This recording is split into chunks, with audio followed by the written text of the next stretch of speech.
Coucou!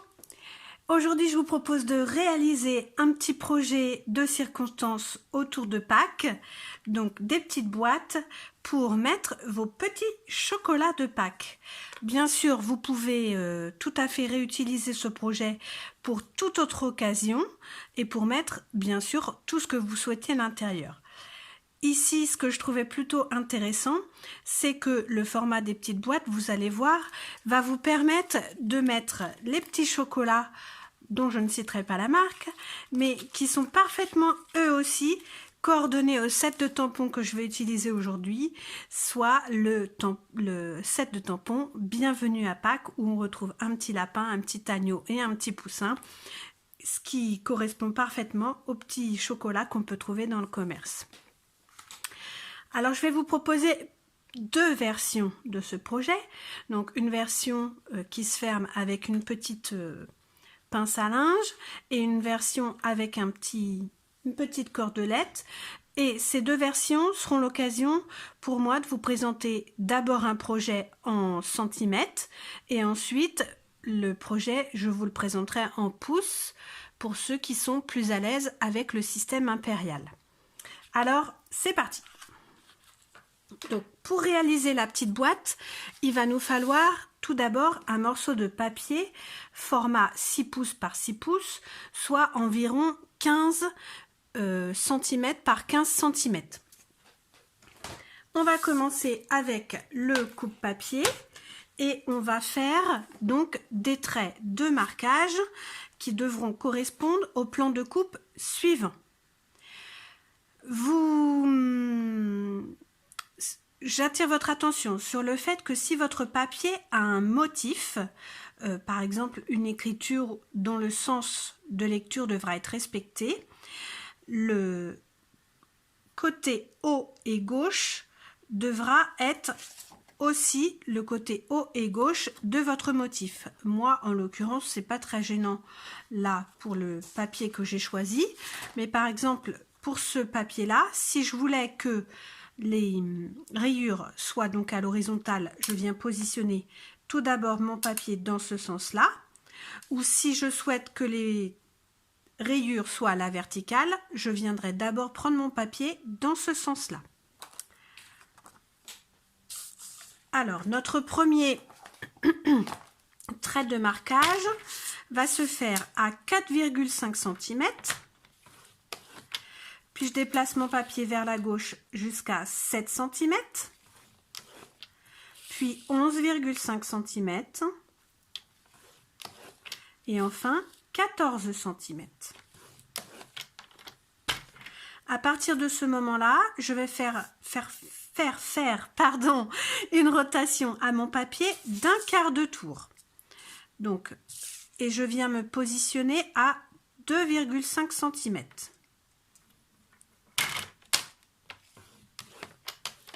Puis 5 cm. Et là, je vais avancer mon papier sur la gauche pour me servir de la graduation de droite que je vais positionner également à 2,5 cm. Voilà pour les traits de marquage. On va venir marquer tous nos plis.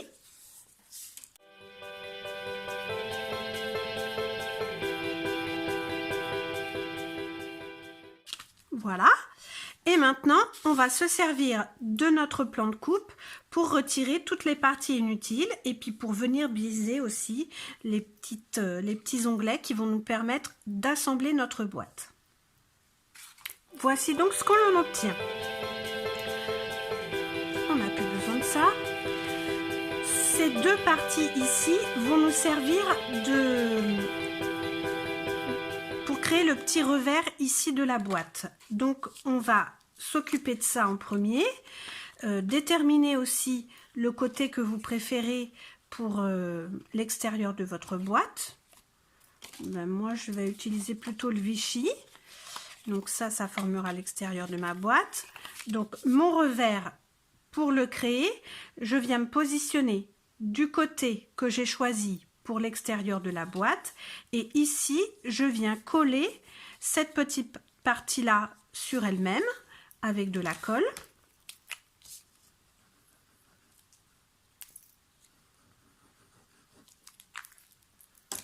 Voilà. Je me sers de mon plioir pour venir bien répartir toute la colle en dessous du papier. Et à cette étape-là, on va venir biaiser, enfin arrondir plutôt les deux angles pour que avoir un arrondi ici pour que ce soit plus joli.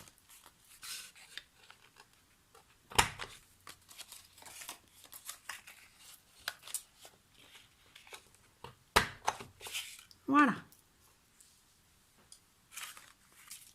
Maintenant, on va pouvoir mettre en forme notre boîte.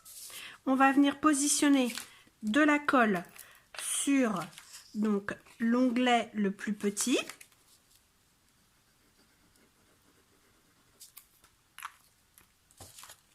Pour une boîte qui va bien se tenir, donc on vient plier sur la deuxième bande de marquage et ensuite on vient rabattre le dernier volet.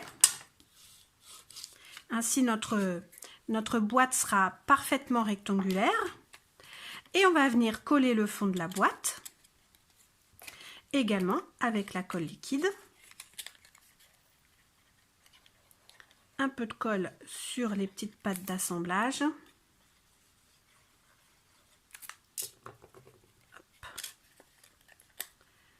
Et on vient former une boîte bien rectangulaire.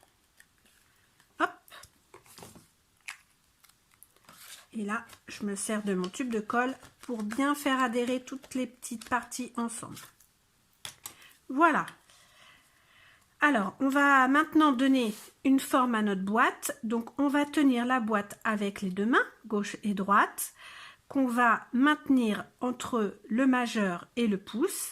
Et avec nos index, on va pousser un petit peu comme ça de chaque côté le papier, tout en rapprochant avec le majeur et le pouce. Voilà, comme ça, on peut donner une jolie forme à notre boîte. Et il ne reste plus qu'à venir rabattre le petit volet. Alors ici, quand moi je rabats, j'ai un petit bout de papier qui dépasse. Certainement que j'ai pas dû bien faire correctement mon trait de pliage au tout départ. Donc comme c'est un petit peu disgracieux, hop, je viens découper. Voilà, notre boîte est faite. On va maintenant la décorer. Alors, je vous le disais tout à l'heure, j'ai choisi donc d'utiliser ce très joli set de tampons qui s'appelle Bienvenue à Pâques. J'aime beaucoup les petits dessins et j'aime aussi beaucoup les polices d'écriture. Et en plus, ce set de tampons va vous permettre de l'utiliser pas seulement à Pâques, mais aussi bien pour une naissance, puisqu'on a un joli message qui dit « Bienvenue dans ce monde petit poussin ». On pourrait aussi très bien l'utiliser pour une carte d'anniversaire d'un enfant. Il est très versatile ce set de tampons. Il est très joli, je trouve. Alors là, on va venir tamponner donc le petit poussin.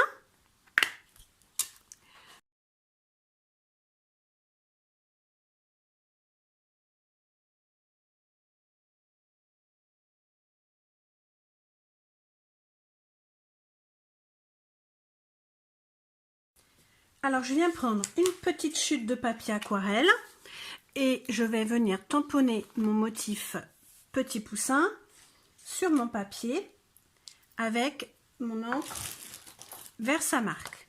J'ai choisi de faire un tamponnage en seconde génération pour que le contour du motif paraisse moins foncé et que le dessin paraisse un petit peu plus doux.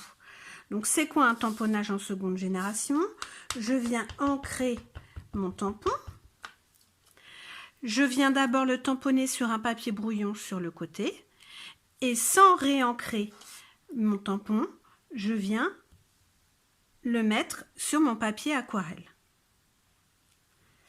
Et vous voyez, on obtient donc un tamponnage beaucoup plus fade, beaucoup plus doux. Il n'est plus dans les nuances de noir, il est plutôt dans les nuances de gris. C'est ce que je recherche pour ce projet. Donc je nettoie mon tampon. Voilà. Et maintenant, on va venir le colorier. Donc, j'ai choisi un papier aquarelle parce que j'ai l'intention de venir colorier avec une base d'aquarelle. Donc, je vais prendre mon encreur dont la couleur est coordonnée au papier que j'ai choisi, ici Mélodie de Mangue, et je vais venir apporter de la couleur avec mon encreur. On vient le presser ici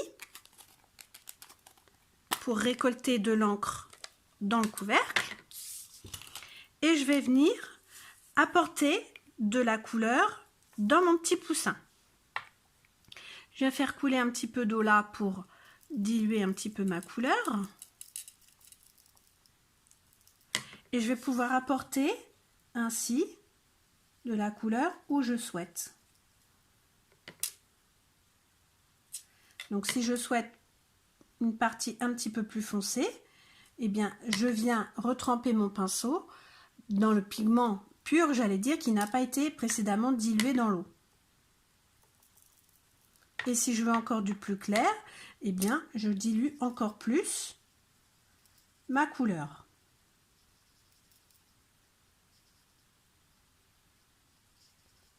Et ainsi je viens colorier tout mon petit motif.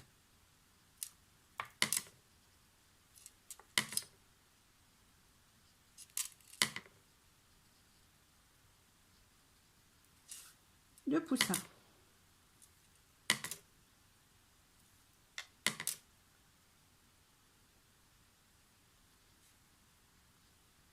Cette technique va nous permettre d'apporter comme une zone de lumière et donc de faire un joli dégradé sur notre colorisation. Même chose pour le corps du poussin.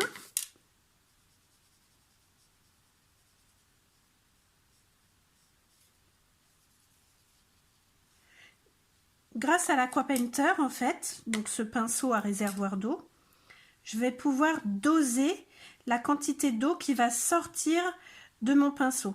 C'est ce qui est intéressant dans cette technique.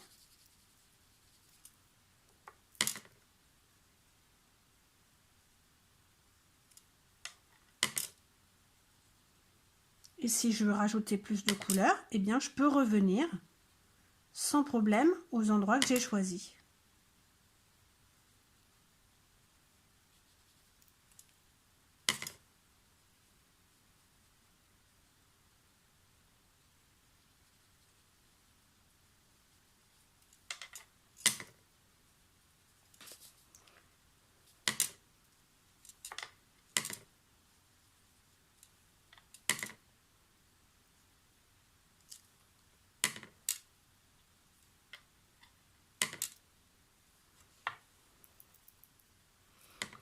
Donc là, je vais retirer l'eau au maximum de mon pinceau parce que je veux le pigment le plus foncé pour venir faire le petit bec. Et je ne suis même pas sûre que ce soit assez foncé.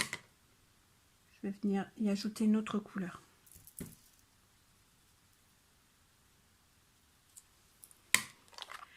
Alors bien sûr, c'est pas très grave s'il reste peut-être une goutte d'eau trop épaisse, on va la retirer, mais là, ça ne me dérangera pas du tout de laisser et de refermer mon encreur comme ça ne va pas l'abîmer.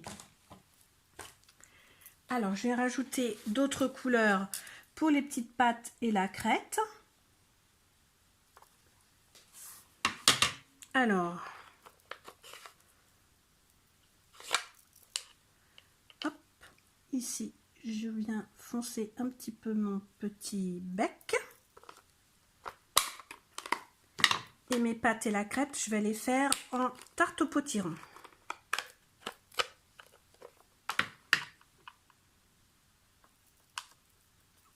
Qui est plus orange, on va dire.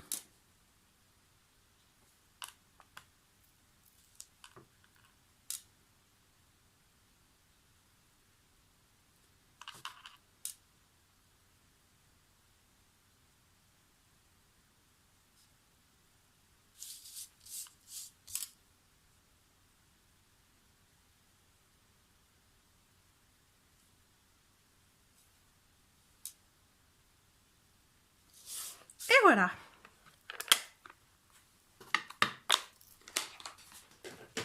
Je viens nettoyer la pointe de mon pinceau en faisant simplement couler de l'eau, en pressant le corps du pinceau pour faire couler de l'eau. Et puis voilà, et mon pinceau est reparti pour un nouvel usage.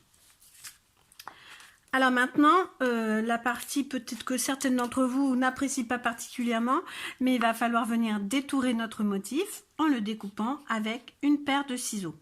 Donc pour ce faire, je vous rappelle que quand on vient découper, le ciseau, la paire de ciseaux ne bouge pas, mais lui coupe et c'est nous qui allons guider le papier en fonction du motif à détourer.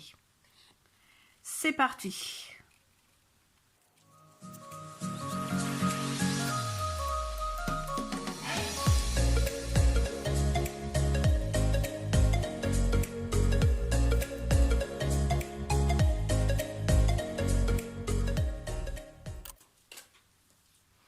Voilà, mon petit dessin est donc découpé. Moi, j'ai choisi de couper bord à bord, c'est-à-dire tout près de la ligne noire du dessin. Mais si vous le souhaitez, vous pouvez tout à fait laisser une petite bordure. C'est au choix, comme vous préférez. Voilà. Maintenant, on va venir s'occuper de percer 2 petits trous pour pouvoir venir mettre notre petite cordelette. Donc là, on va venir faire 2 petites marques.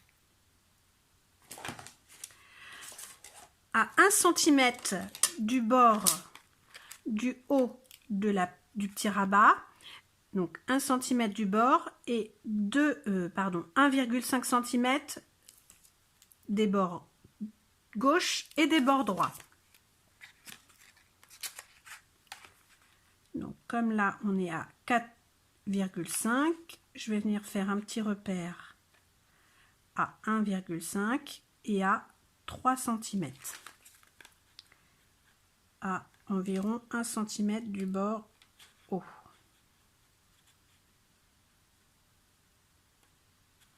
Voilà. Je viens percer 2 petits trous avec ma petite perforatrice. Je crois que c'est... Je me rappelle plus exactement là. Ça fait un tout petit trou. Mais bon, prenez ce que vous avez. Voilà. Voilà, je vais venir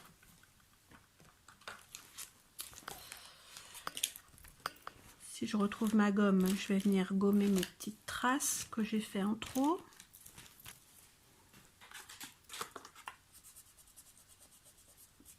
Voilà. Et ensuite, je vais venir faire ma petite étiquette avec écrit Joyeuse Pâques. Donc pour ça, je prends un papier, une petite chute de papier murmure blanc.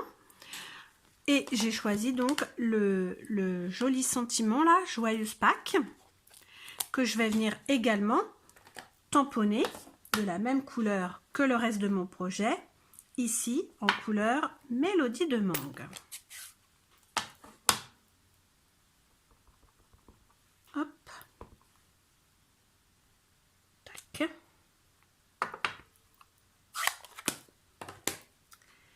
Et je vais venir découper tout ça avec une jolie petite étiquette, un poinçon issu de la collection Dans ta garde-robe, je crois, et qui s'appelle Poinçon, pardon, pas Poisson, c'est fini le 1er avril, Poinçon Beaux Atours.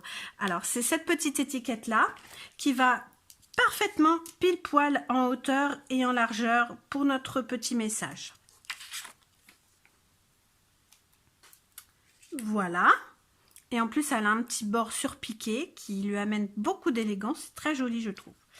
Donc, je vais venir aussi faire un petit trou là en haut de l'étiquette du côté du mot joyeuse. Et d'ailleurs, j'ai pas pensé, mais si vous avez un petit poinçon, vous pouvez venir élargir les trous si vos trous sont très petits comme les miens. Voilà. Ensuite, eh bien, on n'a plus qu'à assembler tout ça. D'abord, on va mettre un petit chocolat. Donc ici, on a un poussin. Alors, on va prendre notre petit chocolat poussin, qui est en forme de poussin. On va le mettre dans notre petite boîte. Vous voyez, il va parfaitement. On va venir coller donc notre petit poussin avec des dimensionnels, donc des mousses 3D.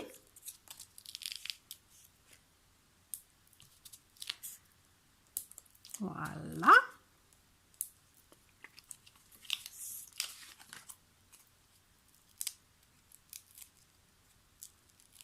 Pour apporter un petit peu de relief, je viens coller mon petit poussin. Et ensuite, on va venir fermer notre boîte avec un petit morceau de cordelette. Alors ici, j'ai choisi la cordelette, comment ça s'appelle, la ficelle à rôti, voilà, je devrais m'en souvenir. Blanche, si vous avez de la cordelette qui va avec la couleur, c'est parfait. Mais si vous n'en avez pas, eh bien, vous pouvez utiliser un doigt éponge avec votre encreur pour venir colorier votre cordelette. Dans ces cas-là, faites bien attention parce que l'encre va mettre quand même un certain temps à sécher. Donc, faites attention après quand vous allez manipuler la cordelette. Ou bien, vous pouvez utiliser vos stamping blends, donc vos feutres à alcool. Donc là, ils vont sécher très rapidement. Et il suffit simplement de passer sur la cordelette comme ça, votre feutre, pour venir la colorier. Moi là, je vais la laisser plutôt blanche. Donc je vais couper un morceau d'environ 20 cm, je pense, oui. Autre petite astuce, si votre cordelette s'effiloche au bout, prenez simplement de la colle blanche, pas la colle multi-usage puisque c'est une colle repositionnable, donc celle-ci elle restera toujours collante, mais une colle d'écolier banale, blanche, liquide, et vous venez mettre juste de la colle là en faisant rouler la cordelette entre vos doigts, et en fait ça va permettre d'éviter que la cordelette va s'effilocher. Donc je viens passer ma ficelle à rôti dans mes petits trous.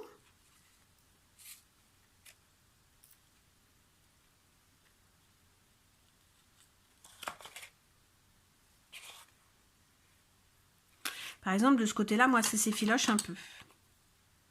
Soit je recoupe, soit je viens mettre un petit peu de colle.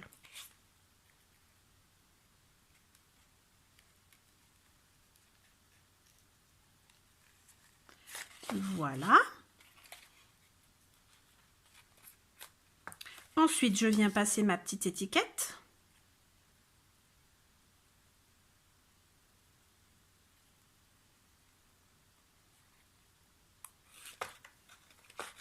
Je viens faire mon nœud. Souvent, c'est pas facile après de faire la petite boucle. Donc, vous pouvez vous aider. Donc, vous serrez. Et pour faire la boucle, vous pouvez venir maintenir le nœud à l'aide d'une petite pince, le temps de venir faire votre boucle.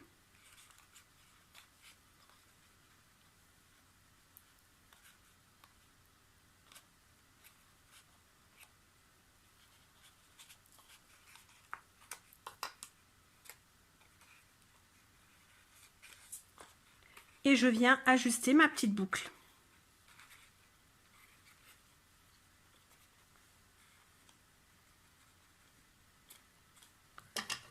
Et couper pour égaliser les deux petits pans qui passent de chaque côté.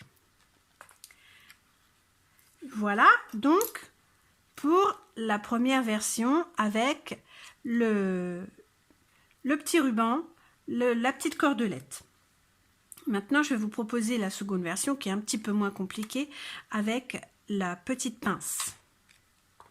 Donc, on a toujours besoin d'un morceau de papier 6 pouces par 6 pouces ou environ 15 cm de côté.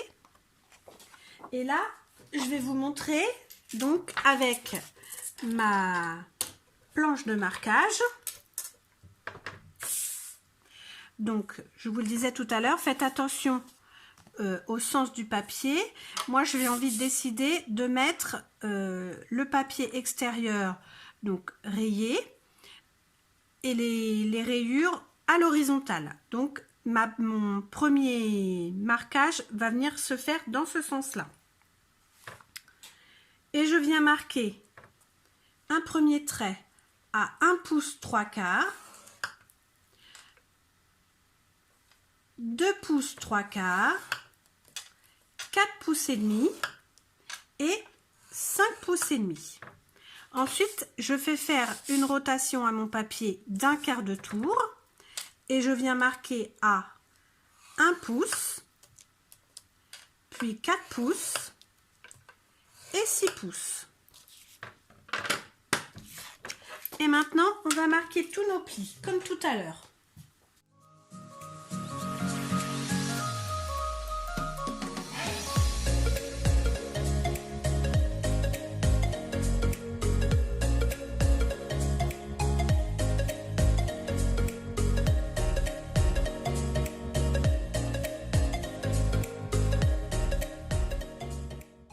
Maintenant, on peut passer au montage de la boîte.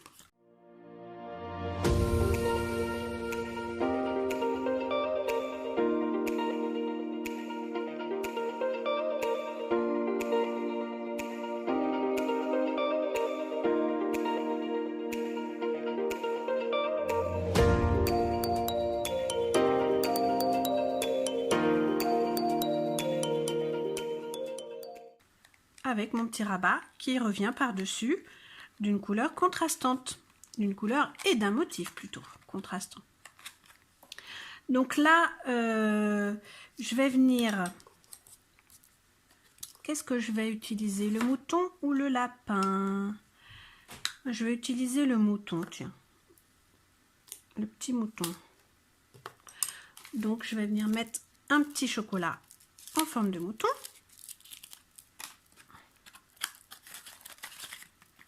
Qui rentre aussi parfaitement.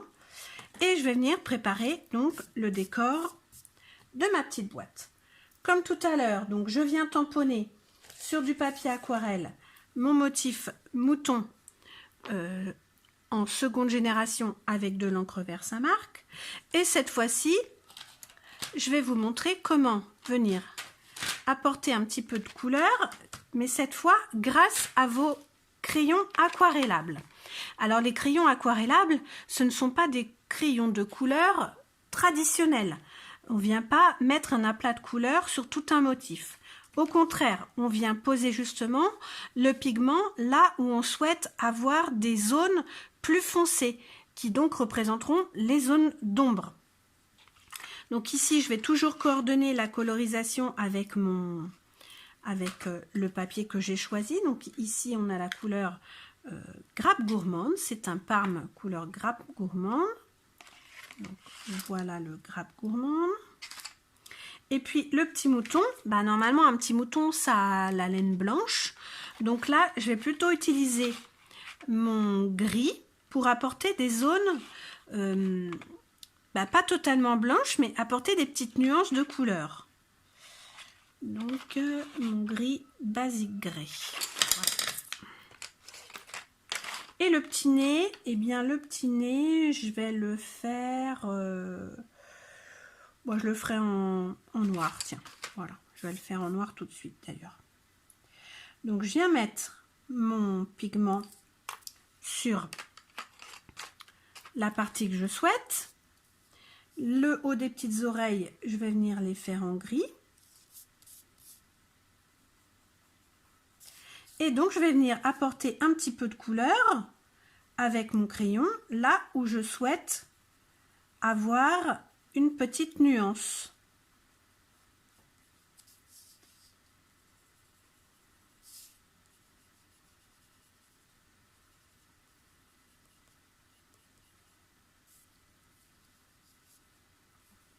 Tiens, les petites pattes, je viendrai bien les faire en noir aussi, les petites pattes.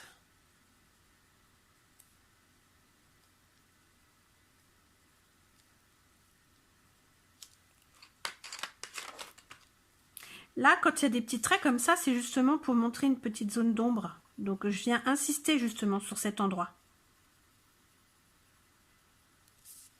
Et vous voyez, je viens pas tout colorier, comme si je venais colorier avec un crayon couleur. Hein.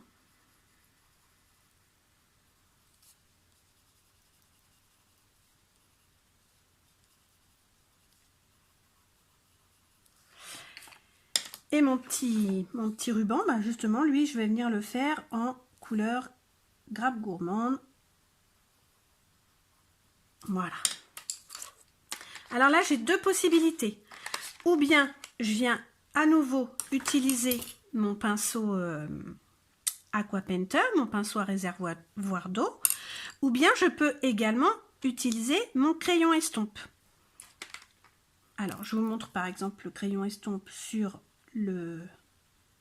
Ça va avoir pour effet de venir effacer justement tous les traits qui pourraient être visibles. Donc là, je viens nettoyer la pointe de mon crayon et je viens faire les zones noires.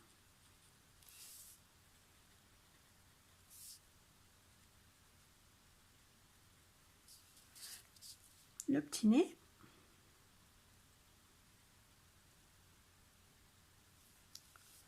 Je viens nettoyer la pointe de mon crayon avant d'aller dans une autre couleur. Et là, je viens faire des petits cercles pour apporter plus de douceur à la couleur.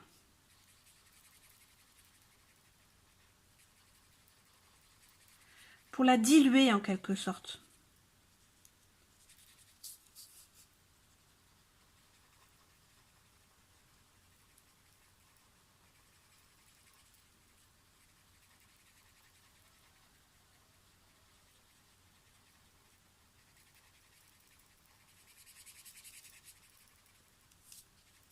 Ainsi, on obtient une sorte de dégradé. S'il y a des endroits où je souhaite encore apporter un petit peu plus de couleur, par exemple, je voudrais apporter un petit peu plus de couleur à cet endroit-là. Donc, je viens à l'extérieur de mon motif, crayonner un petit peu du crayon dont j'ai besoin. Je viens piocher un petit peu dedans et je peux ramener à nouveau un peu de couleur.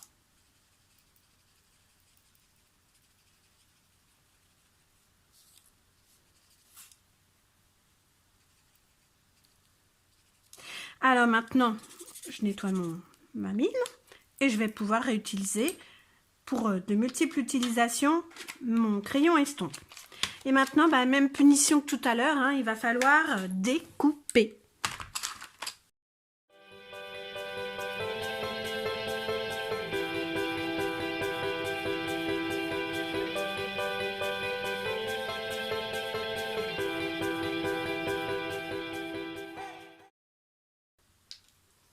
Et voilà, mon petit mouton est découpé.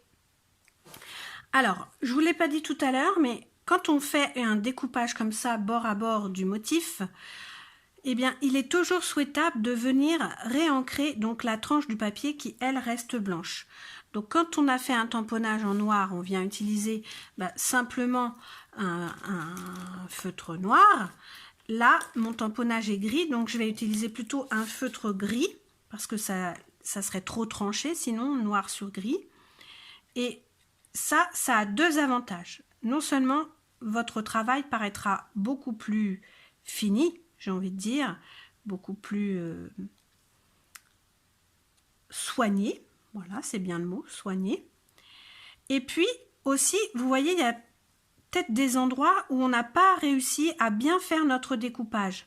Dans ces cas-là, on va se servir de notre feutre pour venir combler ces petits endroits-là. Et donc, notre petite découpe sera bien plus jolie. Ça prend quelques minutes, mais vraiment, ça vaut le coup de le faire.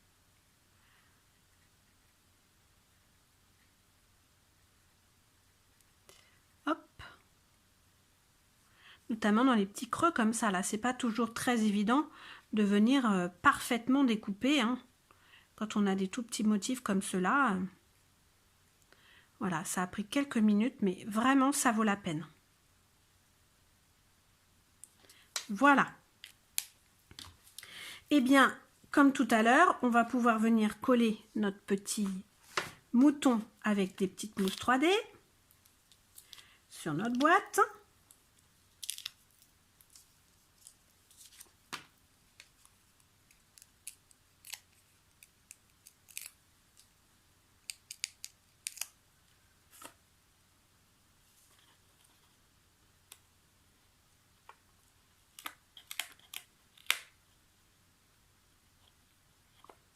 Voilà. Et maintenant, on va venir s'occuper de notre petite étiquette. Alors, on va reprendre notre petit message « Joyeuse Pâques ». Et là, cette fois-ci, je vais vous montrer une autre petite astuce au cas où vous n'auriez pas l'encre, le pad d'encre coordonné, donc à la couleur que vous utilisez pour votre projet. Ici, c'est le papier, donc il y a du murmure blanc et de la couleur grappe gourmande, ce violet grappe gourmande. Donc si j'ai pas d'encreur couleur grappe gourmande, eh bien je peux venir utiliser un Stampin' Right. Donc je viens prendre le côté de la pointe pinceau. Bien sûr, il faut que je prépare un petit morceau de papier, ce serait bien, pour venir tamponner.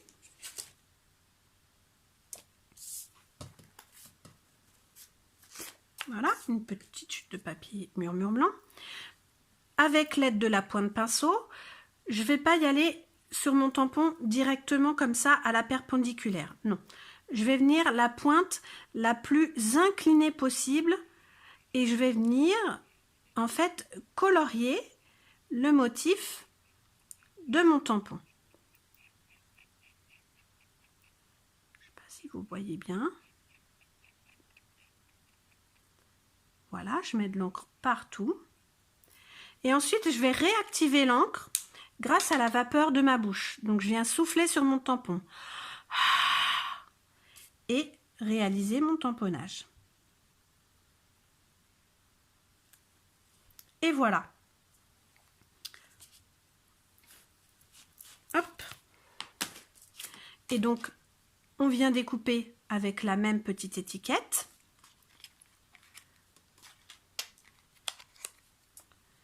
Je viens mettre ma petite pince. Et là, je vais utiliser un petit glue dot, donc un petit point de colle sec,